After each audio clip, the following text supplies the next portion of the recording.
દેશ વિદેશમાં વસતા મારા વાલા દર્શક મિત્રોને મનહર પટેલના જય ભગવાન. મિત્રો, ત્રીજા અધ્યાયના 5મા શ્લોકમાં ભગવાન એમ કે અર્જુન, ખરેખર કોઈ પણ મનુષ્ય ક્ષણ માત્ર કર્મ કર્યા વગર રહી શકતો નથી. કારણ કે પ્રકૃતિજનિત ગુણો વડે આવું કહ્યું છે, પરવશ થઈને, પરવશ એટલે લાચાર થઈને, મજબૂરીથી. પરવશનો અર્થ થાય કે જ્યાં પોતાનો કોઈ કંટ્રોલ નથી, માણસ સરેન્ડર થઈ જાય. પ્રકૃતિજનિત ગુણો વડે દરેક મનુષ્યને, બધા મનુષ્યો એટલે એમાં સાધુ, સંત, બ્રહ્મચારી, જ્ઞાની, અજ્ઞાની બધા આવી ગયા. બધા જ મનુષ્યોએ પરવશ થઈને, પરવશ એટલે જે પોતાને વશ નથી, જુઓ સ્પષ્ટ, પરવશ, લાચાર, જેનો કંટ્રોલ પોતાની પાસે નથી, પરવશ થઈને અર્જુન કર્મો તો કરવા જ પડે છે. મિત્રો, ખાસ સમજો, ક્ષણ માત્ર માટે કોઈ પણ મનુષ્ય કર્મ કર્યા વગર રહી શકતો નથી. આ કયા કર્મની વાત કરી છે સાહેબ? પ્રારબ્ધ કર્મની વાત કરી છે. જ્યાં કર્મ બીજ પડે છે એની વાત નથી કરી. જન્મથી મોત સુધી હું તમે બધા જે ક્રિયાઓ કરીએ છીએ, ક્ષણે ક્ષણે જે પ્રારબ્ધ કર્મ આપણી સામે આવીને ઊભું રહે છે, અને પ્રારબ્ધ કર્મ પ્રમાણે સંજોગો ભેગા થાય છે, અને સંજોગો પ્રમાણે સુખ કે દુઃખ મળે છે. આ શરીર દ્વારા થતી તમામ ક્રિયા એ પ્રારબ્ધ કર્મની વાત કરી છે. બીજ કર્મ નહીં, ભાવ કર્મની વાત નથી કરી ભગવાને. પ્રારબ્ધ કર્મ. આગળ તો પછી સ્પષ્ટ બોલ્યા છે, પ્રારબ્ધ 5 સંજોગોમાં એક સંજોગ પ્રારબ્ધ છે. એટલે પરવશ થઈને, પ્રકૃતિ સામે પરવશ થઈને, લાચાર થઈને દરેક મનુષ્યોએ કર્મ કરવા પડે છે.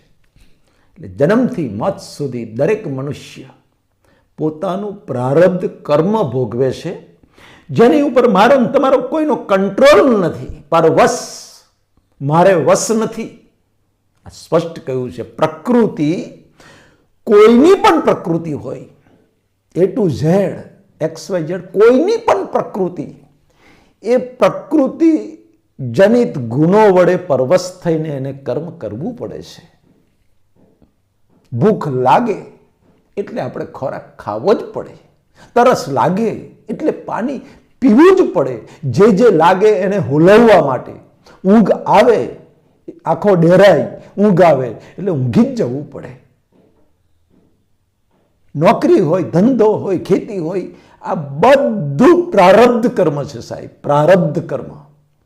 એ પ્રારબ્ધ કર્મની ભગવાને વાત કરી કે પ્રારબ્ધ કર્મ ઉપર તારો કંટ્રોલ નથી. પ્રારબ્ધ કર્મ તો પરવશ થઈને, પ્રકૃતિ જનિત ગુણો, તો પ્રકૃતિના 3 ગુણો છે, સત્વ, રજસ અને તમસ. જેવી પ્રકૃતિ લઈને આવ્યો છે, સત્વ પ્રકૃતિ હોય, રજસ હોય કે તમસ હોય, આ 3 ગુણોવાળી પ્રકૃતિ સામે પરવશ થઈને મારે તમારે બધાએ કર્મ તો કરવું જ પડે છે. ભગવાને પ્રકૃતિ આગળ માણસની લાચારી બતાવી કે પ્રકૃતિ, કોઈની પણ પ્રકૃતિ વશમાં નથી, એટલે પરવશ શબ્દ વાપર્યો. પરવશ થઈને, પ્રકૃતિના ગુણોને પરવશ થઈને.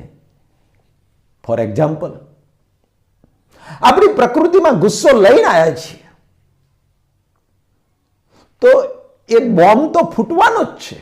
જ્યારે સંજોગ ભેગો થશે ને ત્યારે નહીં કહેતા કે આ યાર જવા દે, બહુ ગુસ્સાવાળો માણસ છે, બહુ તમરો છે, બહુ પેલો તામસી છે, એનું નામ નહીં લેવાનું. વાતમાં અકરાઈ જાય, ગુસ્સા થઈ જાય, એનું નામ નહીં લેવાનું.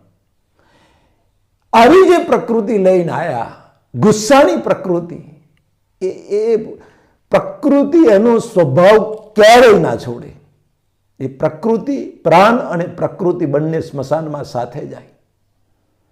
એટલે પ્રકૃતિ જનિત ગુણો વડે પરવશ થઈને દરેક મનુષ્ય કર્મ કરવા પડે છે. એટલે ગુસ્સો તો થઈ જાય, કારણ કે લઈને આવ્યા છીએ, ક્રોધનો બોમ્બ લઈને આવ્યા છીએ, એટલે બોમ્બ ફૂટ્યા વગર નહીં રહે. પણ આ મન વચન કાયાથી જન્મથી મોત સુધી જે કર્મ પ્રારબ્ધ કર્મ ભોગવી રહ્યા છે એને અને જ્ઞાનને કોઈ સંબંધ નથી. પ્રારબ્ધ કર્મ ક્યારેય અંદરના જ્ઞાનને હલાવી ના શકે, આત્માના જ્ઞાનને હલાવી ના શકે. ભલે પ્રકૃતિ સારી નીકળે, ખરાબ નીકળે, લોકોને ગમે એવી નીકળે, લોકોને ના ગમે એવી નીકળે, પ્રકૃતિ એનો રોલ અદા કરે છે. કારણ પરવશ લાચાર છે પ્રકૃતિ આગળ, એટલે જ આપણને પસ્તાવો થાય ઘણી વખત. ગુસ્સો કરી દીધો પછી એમ થાય કે હાલો મારે ગુસ્સો નહોતો કરવો, મારે નહોતું બોલવું. નથી બોલવું છતાંય બોલાઈ જાય છે. એ જ બતાવે છે, ભગવાન કહે છે કે પ્રકૃતિના ગુણો આગળ તું પરવશ છું, લાચાર છું.